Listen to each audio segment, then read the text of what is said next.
ako, natutulog na ako. Para mamatulog niya, may nararamdaman akong matigas.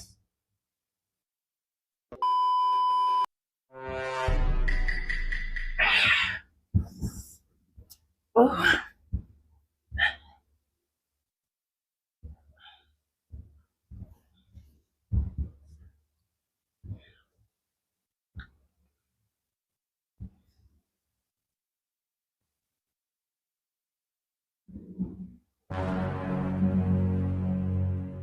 Ano ba yung ano mo? Ano ba yun? Yan o. Masahid sa ano ko. Hira ka naman. Ano mo naman? Gusto mo masaya dyan? Hindi ka namang naano dyan eh.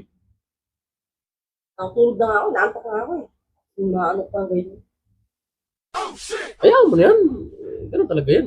Hira ka naman. Ay, dikit sa ano ko. Nakaka-stove ng tulog eh. Ano? Ba naman yan? Lagi na lang ganyan yan, tuwing gabi. Eh, siyempre. Bago matulog. Alam mo na yun. Yung, ginawa yun dun. Naiilang ako eh, kasi. Hira ka naman eh. May dikit sa akin kasi. Sarang maliit yan eh, ay pa naman yan. Yung ano naman. Yung gabi talagang dinidikit mo yan para magaya ka. Ito na mga gawin, stable eh.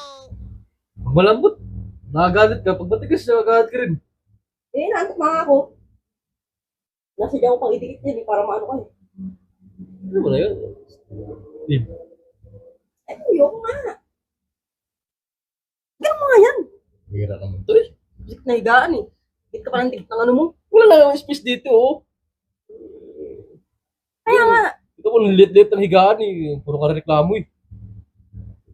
yun mo, nararamdaman ko sa likod ko eh. Ayaw mo na lang. Ganun talaga yan. Dati namang ganyan na yan. Naiilang nga ako, natutulog na ako. Para mamatulog niya, may nararamdaman akong matigas.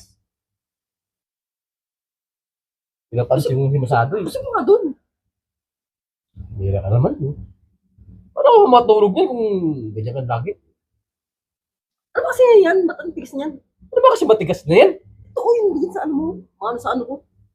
Hira ka naman. Oh, ito ba? Oh, yan. Ano ba yan? Flashlight to eh. Hira. Ba't yung flashlight niya sa ano mo? Para kung yung matigas. Hindi malitaw kasi baka madaling araw daw mag-burn out. Kaya ready ko na. Hira. Diyan mo pa nilalagay sa ano mo. Kala ko tuloy ano yung... Eh, baka kasi mawala eh. Hira ka naman eh. Naka-stove na tulog yung flashlight ka pa. Nakaisip ko pa ako. Hindi ka tawag ka na dyan. Hindi ako natulog. Eh? Nagdala ka ng flashlight. Storbo yan. Eh, baka kasi mag-burn out eh. Hindi ako natin mumukha mo. Saka na nga. Hira ka. Arte-arte mo.